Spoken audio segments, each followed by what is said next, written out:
नमस्कार, आप देख रहे हैं तेज भारत नेटवर्क न्यूज। विधान परिषद में गूंजा गणपत पाटिल नगर का मुद्दा। आमदार मनीषा चौधरी ने रहवासियों को न्याय और युवाओं को तत्काल पासपोर्ट देने की उठाई मांग।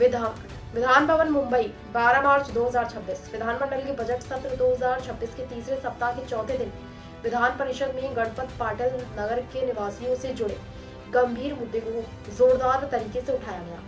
आमदार मनीषा चौधरी ने परिषद में सवाल उठाते हुए कहा कि गणपत पाटिल नगर के रहवासी लंबे समय से प्रशासनिक परेशानियों और अन्याय का सामना कर रहे हैं, जिसे अब और नजरअंदाज नहीं किया जा सकता। उन्होंने सरकार से मांग की कि यहाँ के नागरिकों को उनके अधिकार दिलाने के लिए तुरंत ठोस कदम उठाए जाए और वर्षों से चली आ रही समस्याओं का स्थायी समाधान किया जाए। इसके साथ ही आमदार मनीषा चौधरी ने छात्रों और युवाओं से जुड़ा एक महत्वपूर्ण मुद्दा भी परिषद में उठाया। उन्होंने कहा कि कई विद्यार्थियों और युवाओं को पासपोर्ट मिलने में अनावश्यक देरी हो रही है, जिससे उनके विदेश में शिक्षा, रोजगार, अन्य अवसरों पर नकारात्मक असर पड़ रहा है। इसलिए उन्होंने सरकार से मांग की कि युवाओं के उज्जवल भविष्य को ध्यान में रखते हुए पासपोर्ट जारी करने की प्रक्रिया को तेज और पारदर्शी बनाया जाए, ताकि छात्रों और युवाओं को समय पर पासपोर्ट मिल सके और उनके सपनों को पंख मिले। आमदार मनीषा चौधरी ने स्पष्ट शब्दों में कहा कि गणपत पाटिल नगर के रहवासियों के साथ हो रहे अन्याय को खत्म करना और युवाओं के भविष्य को सुरक्षित बनाना सरकार की प्राथमिक जिम्मेदारी है, जिस पर तुरंत कार्रवाई की जानी चाहिए। अध्यक्ष महोदय, काही मी पोलीस खात्याच्या माध्यमातून आपणास विनंती करते की अध्यक्ष महोदय, माझ्या मतदारसंघामध्ये गणपत पाटिल नगरचं एक मोठं नगर आहे। 2009 ला काही लोकप्रतिनिधींनी पोलिसांना पत्र दिलं की गणपत पाटिल मध्ये राहणाऱ्या लोकांना पासपोर्ट देऊ नये। अध्यक्ष महोदय, तिकडे मुलं इंजिनियर आहेत, काही मुलं शिकलेली आहेत, परदेशात जायचं आहे, पण त्यांच्याकडे आधार कार्ड आहे, इलेक्शन कार्ड आहे, रेशन कार्ड आहे। ह्या सगळ्या गोष्टी असताना एक कोणीतरी सांगितले लोकप्रतिनिधी 2009 ला की यांना पासपोर्ट द्यायचे नाही, म्हणून आज आपण कुठे चाललो?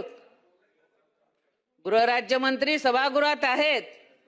माझ्या गणपत पाटिल मध्ये राहणाऱ्या मुलांना आज काही मुलं हे आपली सीमा सुरक्षा करण्यासाठी मिलिटरीमध्ये पण आहेत, अशा लोकांना तातडीने पासपोर्ट देण्यात यावे, ही सुद्धा मी विनंती करत आहे।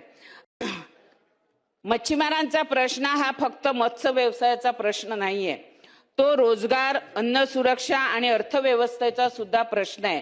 त्यामुळे मी आपणास विनंती करते की माझा मच्छीमार बांधव हा समुद्रामध्ये आपल्या मरणाशी लढत असतो।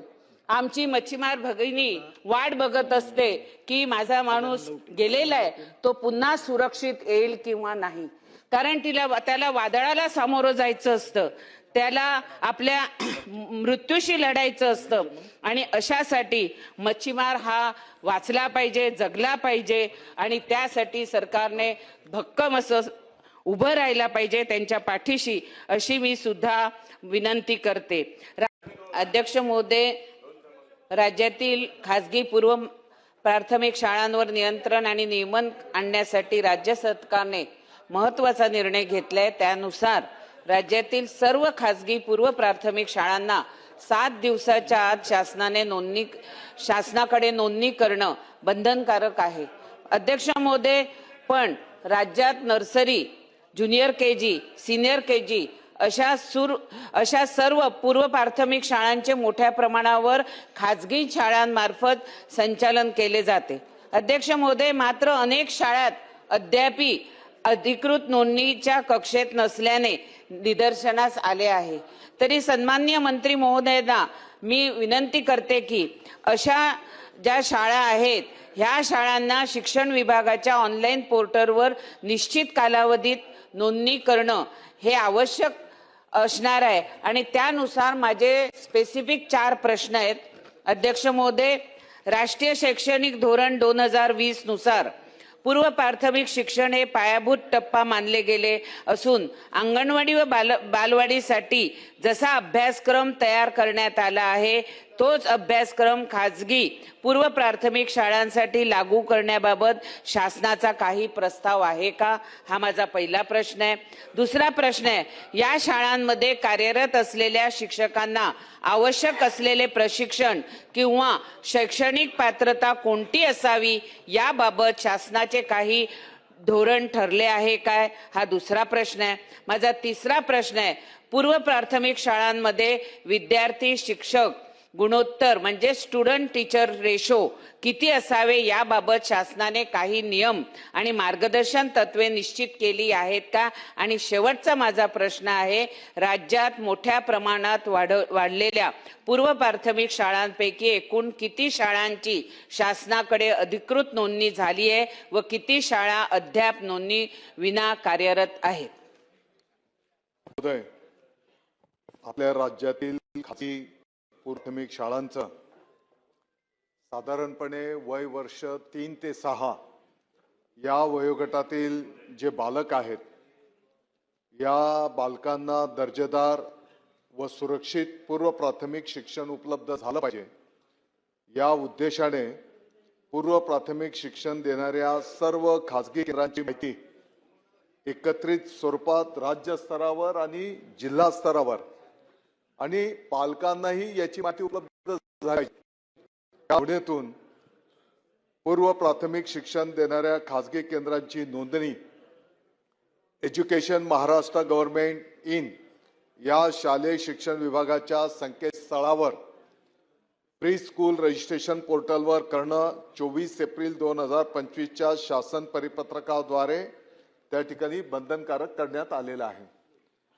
अध्यक्ष महोदय, पूर्व प्राथमिक शिक्षण संस्थांच्या विषयी प्राथमिक माहिती, उदाहरणार्थ ती कोणत्या जागेवर आहे, किती वर्ग खोल्या आहेत, त्याचं व्यवस्थापन कोण आहे, विद्यार्थ्यांची संख्या किती आहे, त्या शाळेमध्ये पायाभूत सुविधा काय आहेत, त्याच्यामध्ये आपण शाळेची इमारत, क्रीडांगण, स्वच्छतागृह, पिण्याच्या पाण्याची सोय, CCTV आणि शिक्षक आणि इतर कर्मचारी वर्ग याविषयी पण माहिती पुरवणं या ठिकाणी अपेक्षित आहे. अध्यक्ष महोदय, ताईंनी जो प्रश्न विचारला तर साधारणपणे आतापर्यंत राज्यामध्ये 12,733 इतक्या पूर्व प्राथमिक शिक्षण देणाऱ्या खाजगी केंद्रांची नोंदणी झालेली आहे आणि इतरही खाजगी पूर्व प्राथमिक शिक्षण संस्थांना नोंदणी करण्याचं आवाहन करण्यात आले आहे. अध्यक्ष महोदय, या संदर्भामध्ये खऱ्या अर्थाने आपल्याला कायद्याच्या दृष्टिकोनातूनच पुढे मार्गक्रमण करावं लागणार आहे आणि म्हणून खाजगी बालवाटिकेंच्या नोंदणी संदर्भात एक अधिनियम करण्याचं त्या ठिकाणी प्रस्तावित करण्यात आलेलं आहे. या अधिनियमाचा मुख्य उद्देश राज्यातील सर्व खाजगी बालवाटिकांची अनिवार्य नोंदणी, त्याच्यामध्ये नियमन व गुणवत्ता सुनिश्चित करणे हे असणार आहे आणि या अधिनियमाच्या अंतर्गत बालवाटिकांच्या नोंदणीसाठी सक्षम प्राधिकरणाची नेमणूक त्या ठिकाणी करण्यात येणार आहे आणि ऑनलाईन पोर्टलद्वारे याची सर्व खाजगी पूर्व प्राथमिक शाळांनी त्या पोर्टलवर त्यांची नोंदणी करणं त्या ठिकाणी अपेक्षित आहे आणि 3 वर्षाच्या नंतर त्याचं नूतनीकरण त्या ठिकाणी अपेक्षित आहे. आताच्या घडीला महिला व बाल विकासचा अभिप्राय घेऊन जसं आपण ताई बोलल्या की राष्ट्रीय शैक्षणिक धोरणाच्या मार्गदर्शनाप्रमाणेच आपण महिला व बाल विकासचे अभिप्राय प्राप्त झालेले आहेत आणि LNGD कडे आता हे सर्व विषय प्रस्तावित करण्यात आलेले आहेत. येणाऱ्या काळामध्ये या 3 ते 6 वर्षाच्या बालकांना दर्जेदार आणि सुरक्षित पूर्व प्राथमिक शिक्षण उपलब्ध झालं पाहिजे या दृष्टिकोनातून याच्यामध्ये अनेक गोष्टींचा समावेश त्या ठिकाणी करण्यात येतो आहे. शिक्षकांच्या संदर्भामध्ये आपण जो मुद्दा उपस्थित केला, 20 विद्यार्थ्यांना 1 शिक्षक असं प्रमाण त्या ठिकाणी अपेक्षित आहे. बाल केंद्रित अभ्यासक्रम त्या ठिकाणी असला पाहिजे. त्या ठिकाणी लहान बालकांना खेळणी आणि आनंददायी शिक्षण साहित्य उपलब्ध असलं पाहिजे आणि हे बालक सुरक्षित आणि बालस्नेही पायाभूत सुविधा या ठिकाणी अपेक्षित आहेत. या प्रवेशासाठी कुठलीही तोंडी लेखी परीक्षा घेऊ नये, त्यासाठी पण मनाई त्या ठिकाणी करण्यात येणार आहे।